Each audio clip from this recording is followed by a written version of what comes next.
ഇത് വളരെ ടേസ്റ്റി ആയിട്ട് തേങ്ങാ ചമ്മന്തിയുടെ അതേ ടേസ്റ്റ് ചെയ്തെടുക്കുന്ന പൊട്ടുകടലയുടെ ചട്നിയാണ്. ഇതിൽ 1 സ്പൂൺ പോലും തേങ്ങ ചേർക്കുന്നില്ല.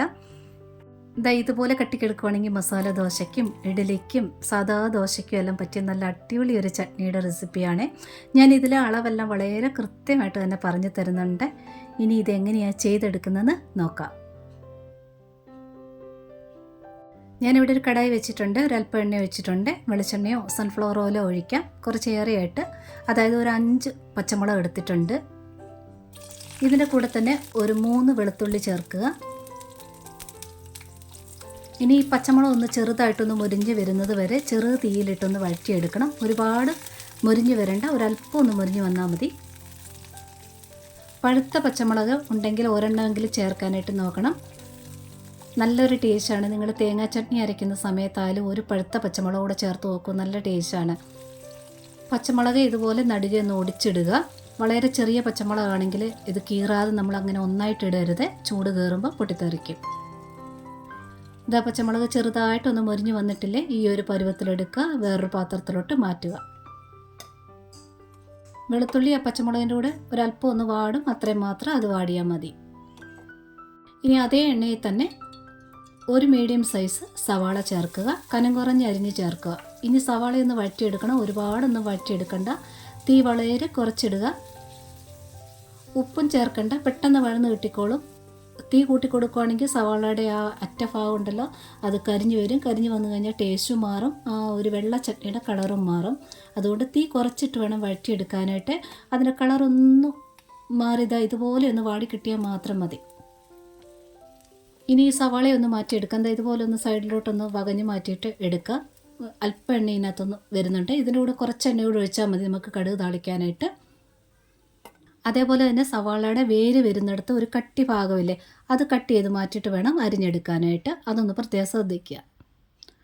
ഇത്രയും സവാള വാടിയിട്ടുള്ളൂ. ഇതിനെ ഒന്ന് ആറാൻ വേണ്ടി മാറ്റി വയ്ക്കാം. മിക്സിയുടെ ജാറിനകത്തോട്ട് ചേർക്കാം. സവാള നല്ലവണ്ണം ആറിയിട്ടുണ്ട്. ഇനി ഒരു ചെറിയൊരു കഷ്ണം ഇഞ്ചി ചേർക്കുക. ഇഞ്ചി സവാളയുടെ കൂടെ ഇട്ട് വഴറ്റരുത്, ഇതുപോലെ ഡയറക്റ്റ് ഫ്രഷായിട്ട് ചേർക്കണം. ഇനി കുറച്ച് ഉപ്പ് ചേർക്കുക. ഇനി ഈ ഒരളവിന് 2 കറിവേപ്പില മാത്രം ചേർക്കുക. ഒരുപാട് കറിവേപ്പില ചേർത്ത് കഴിയുമ്പോൾ ആ ഇഞ്ചിയുടെ ടേസ്റ്റ് ഒന്ന് കുറയ്ക്കും. അതുകൊണ്ട് 2 കറിവേപ്പില ചേർക്കുക.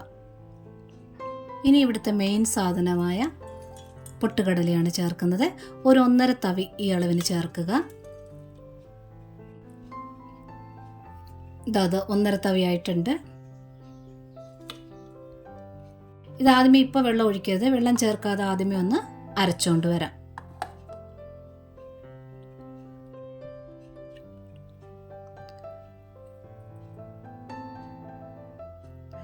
ഒരുപാടൊന്നും അരയത്തില്ല, ഇത്ര അരയത്തുള്ളൂ, വെള്ളമില്ലാത്തതുകൊണ്ട്. ഇനി ഇതിൽ വെള്ളം ഒഴിക്കാം. അരയാൻ ആവശ്യമുള്ള വെള്ളം ഒരു 2.5 തവി ഞാൻ ഒഴിക്കുകയാണ്. തിളപ്പിച്ചാറിച്ച വെള്ളം ഒഴിക്കാം, പച്ചവെള്ളം ഒഴിക്കാം. കടുക് താളിച്ചിട്ട് ഞാൻ ഈ ചട്നി ചൂടാക്കത്തില്ല, അപ്പോൾ തിളപ്പിച്ചാറിച്ച വെള്ളമായിരിക്കും നല്ലത്. തേങ്ങ ചമ്മന്തി അരച്ചു കഴിഞ്ഞാൽ നമ്മൾ അന്നേരം ഉപയോഗിച്ച് അത് തീർക്കുകയാണല്ലോ ചെയ്യാറില്ല. അപ്പോൾ നമ്മൾ ഏത് വെള്ളമാണോ ഒഴിക്കുന്നത് ആ വെള്ളം ഒഴിക്കുക. ഇപ്പോൾ അരച്ച് വന്നപ്പോൾ ഈ ഒരു കട്ടിക്ക് വന്നിട്ടുണ്ട്. ഇത് മസാല ദോശയ്ക്ക് ഇങ്ങനെ എടുക്കുവാണെങ്കിൽ നല്ല ടേസ്റ്റ് ആയിരിക്കും ഈ ഒരു പരുവത്തിൽ. ഇനി വെള്ളം ചേർക്കണം. ഇത് ഇഡലി ദോശ എന്നുള്ള കണക്കിലാണ് ഞാനിപ്പോൾ വെള്ളം ചേർക്കാൻ പോകുന്നത്.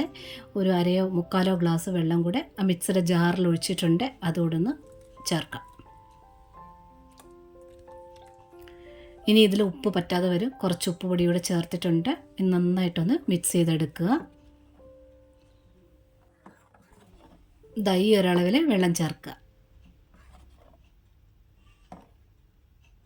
ഇനി ഇതിലൊന്ന് കടുക് താളിക്കാനായിട്ടുണ്ട്. ആ കടായിൽ ഒരല്പം എണ്ണയുണ്ട്, സവാളയുടെ ബാക്കി, അതിൻ്റെ കൂടെ ഒരല്പം എണ്ണ കൂടെ ഒഴിക്കാം. ഇനി കടുക് പൊട്ടിക്കാം.